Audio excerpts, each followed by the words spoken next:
Sakai. Welcome back to the DSA Basic Terminology Series Part 2.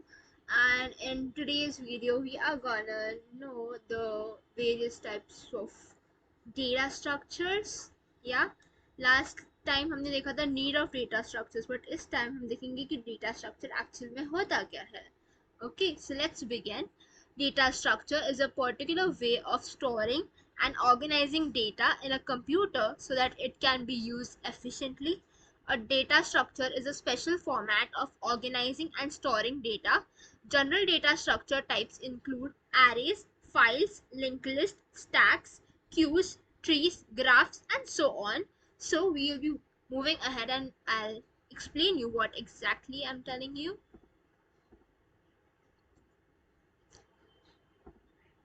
Okay, so here is the classification of data structures. So data structure is basically divided into two parts. That is, first one is primitive data structure and the second one is non-primitive data structures. So in primitive data structure, there are four types: integer, real, character and boolean. Okay, integer मतलब हमारा normal 1 2 3 4, real मतलब real and characters मतलब ABCD वाला and boolean मतलब 0 या फिर 1. Okay, then non primitive में आता है लीनियर एंड नॉन लीनियर. तो लीनियर में आता है फोर टाइप्स अगेन. एरेज मतलब कॉन्टिजेस, वो बॉक्स हम लोग डब्बे बनाते हैं, डब्बे के अंदर स्टोर करते हैं और उनके एड्रेस स्टार्ट होते हैं 0 1 2 3 वाले. याद आया, राइट? वो होता है. लिंक लिस्ट में लिंक लिस्ट मतलब उसमें टू टाइप्स होते हैं, like not two type sorry, ऐसे दो भाग होते हैं या फिर तीन भाग होते हैं. पहला इज जहाँ पे वो स्टोर करते हैं वैल्यू एंड उसका जो सेकेंड डब्बा होता है उसके अंदर they store the address of the next link list, I mean next डब्बा, नेक्स्ट नोड. ओके, स्टैक यानी कि हमने देखा था last time stack of dishes जैसे स्टैक. क्यूब मतलब वो लाइन वाला, याद आया? या देन नॉन लीनियर में आते हैं ट्रीज एंड ग्राफ. ट्री मतलब हायरार्कियल ट्री, सीईओ मैनेजर वाला, याद आया? उसके बच्चे, उनके बच्चे, दैट वन. एंड ग्राफ यानी कि ग्राफ्स. Let's move ahead.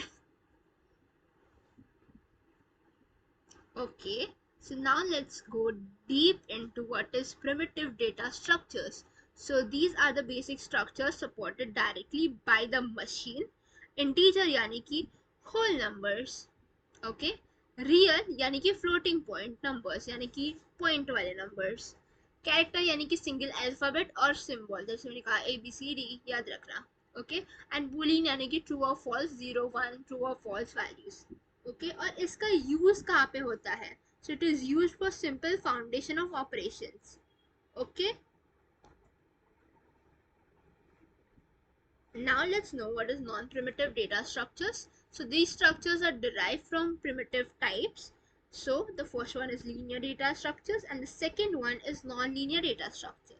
तो ये यूज कहाँ पे होता है? सबसे मेन चीज होती है यूज कहाँ होता है. बिकॉज गाइज मैं मैथ्स पढ़ रही हूँ और मेरे को मैथ्स कहाँ यूज हो रहा है अभी तक समझ नहीं आ रहा. I mean I am very bad at maths, but या क्या कर सकता है यार, अभी तक मैंने समझ नहीं पा रही कि उसका इस्तेमाल मतलब integration, I know it is used in machine learning and बहुत सारी चीज़ों में आगे जाके यूज़ होने वाला है, बट मुझसे मैथ्स नहीं हो रहा है guys. Use, let's get back to it. Used for more complex data organization and operations. Okay, then we come to the linear. पहला टाइप था linear data structures. तो मैंने जैसे कहा उसमें फोर टाइप्स होते हैं: arrays, linked list, stacks and cubes.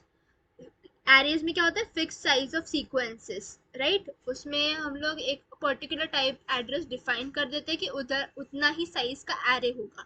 लेकिन लिंक लिस्ट में ऐसा नहीं होता है. लिंक लिस्ट में तुम कहीं पे भी ऐड कर सकते हो या डिलीट कर सकते हो. It's very easy to do. Okay, stacks यानी कि लीफो यानी कि last in first out and queue यानी कि first in first out. Okay, non-linear data structures. Elements are connected in a hierarchical or interconnected manner. यानी कि वो friends वाला, याद आया? लास्ट टाइम हमने देखा था वो एक दूसरे से कनेक्ट हो रहे हैं एरो से, सो that is basically your non linear data structures. उसके अंदर आते हैं ट्रीज यानी कि हायरार्किकल स्ट्रक्चर्स यानी कि बाइनरी ट्री, एंड ग्राफ्स में आते हैं नोड्स कनेक्टेड विद एजेस यानी कि सोशल नेटवर्क्स। याद आया गाइस कुछ लास्ट लेक्चर का? ओके, नाउ हम लोग एरे, स्टैक्स, क्यूज सब में डीप में घुसेंगे। So an array is a collection of elements stored in a contiguous memory locations. Contiguous memory location यानी कि next after next after next. Okay, all elements are of the same data type यानी कि integer ही होगा तो सब integers होंगे, float होगा तो सब float होंगे. Okay, each element can be accessed using an index. उसका इंडेक्स होता है 0 1 2 3 जो नीचे लिखा हुआ होता है, that is known as the index. Now let's know what are the features of arrays.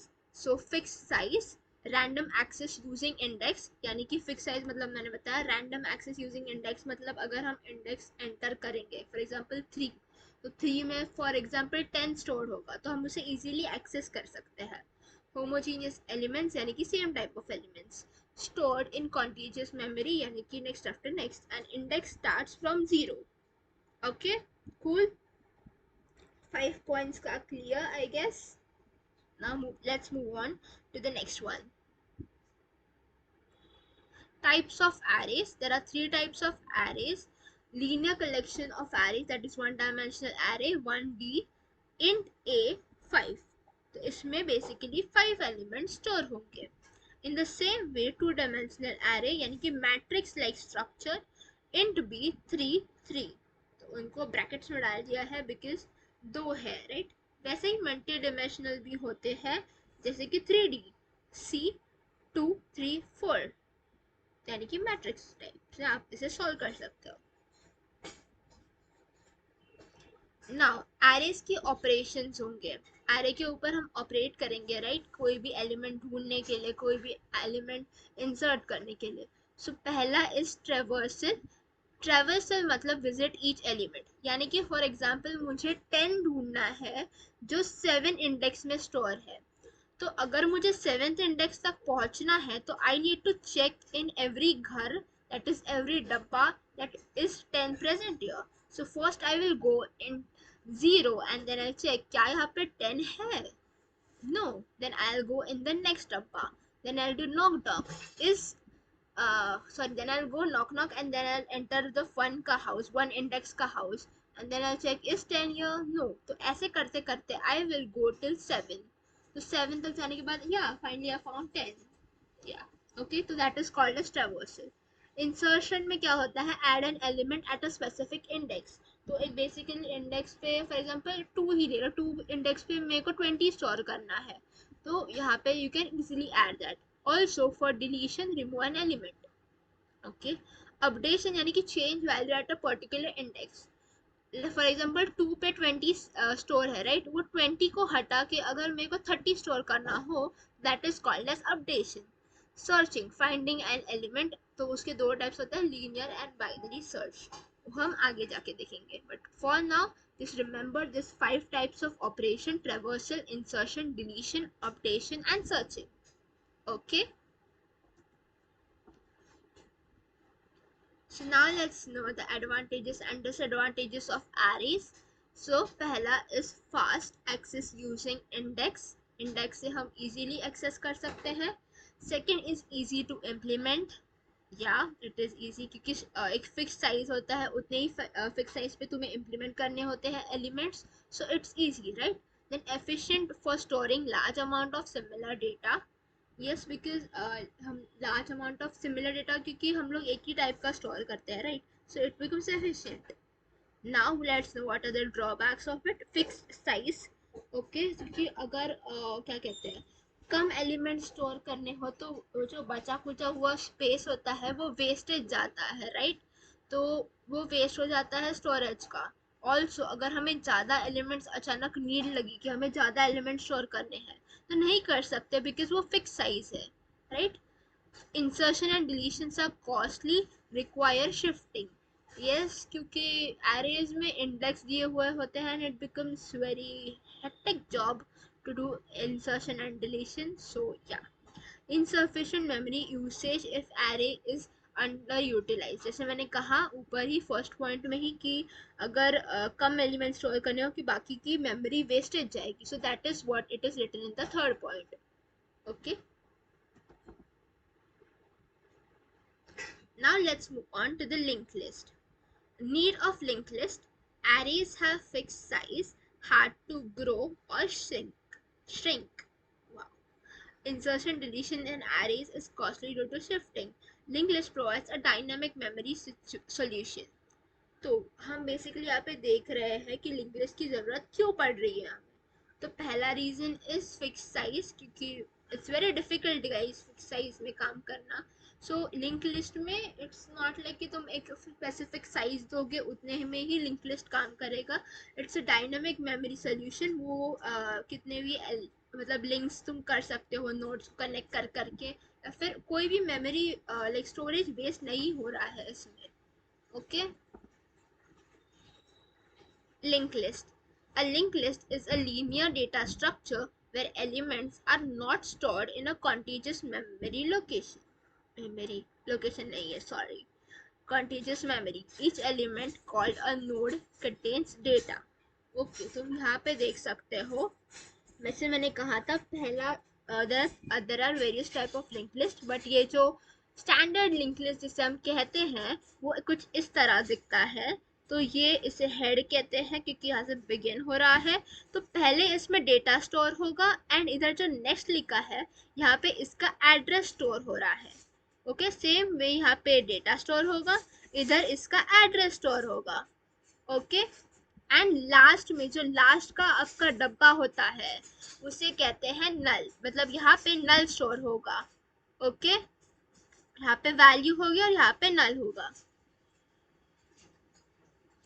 Stack.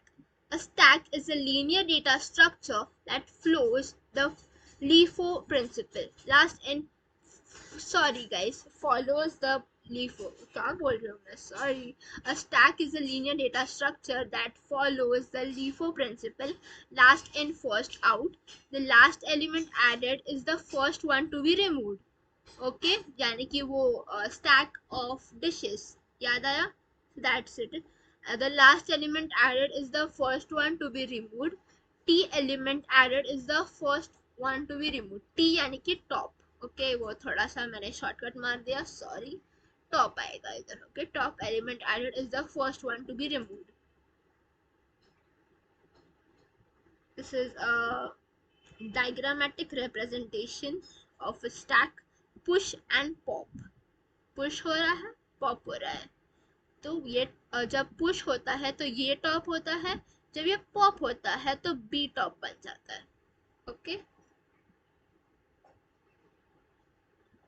तो जैसे एरे के ऑपरेशंस थे वैसे ही स्टैक के कुछ ऑपरेशंस है. Push, when this operation is performed an element is inserted into the stack. Pop, when this operation is performed an element is removed from the top of the stack and is returned. Then top, this operation will return the last inserted element that is at the top without removing it. Size, यानी कि this operation will return the size of the stack, that is the total number of elements present in that stack is empty. This operation indicates whether the stack is empty or not. Simple words में जानते हैं. Push यानी कि कोई element उसमें push करना है, pop यानी कि उस एलिमेंट को रिमूव करना. पुश पॉप के बाद जो एलिमेंट रहता है टॉप पे उसे हम टॉप कहते हैं. साइज यानी कि फॉर एग्जांपल क्या बोलते हैं, 3 एलिमेंट स्टोर है उसमें तो उसका साइज होता है 3. ओके, एंड इज एम्प्टी यानी कि वो चेक करता है कि स्टैक में कोई फॉर एग्जांपल कुछ भी नहीं है, यानी कि एक भी वैल्यू स्टोर नहीं है, तो वो स्टैक एक एम्प्टी स्टैक बन जाता है. तो उसे चेक करने के लिए we use this is empty stack, और अगर एम्प्टी नहीं होगा तो भी वो चेक करेगा. Okay, Q. A queue is a linear data structure that follows FIFO, first in, first out. The first element added is the first to be removed. Okay, तो इसमें NQ और DQ करके एक ऑप्शन होता है. DQ यानी कि remove करते हैं, NQ मतलब इंसर्ट करते हैं। Let me just show you here. Q operation जैसे हमने यहाँ पे देखा, ये जो push pop top size is empty stack के ऑपरेशंस है, जो स्टैक के जब हम कोड लिखेंगे तब यूज होंगे।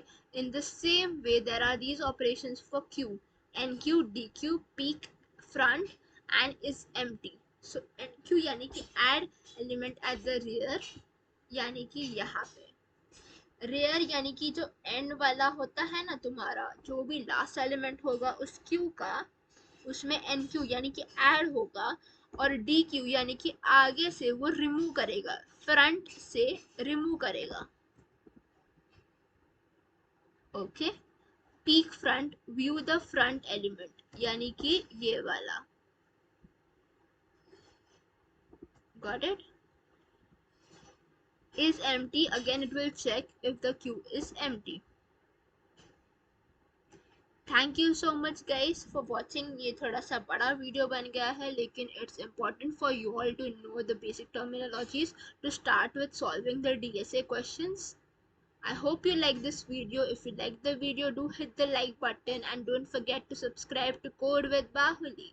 Thank you so much for watching. मिलते हैं next video में. Bye bye.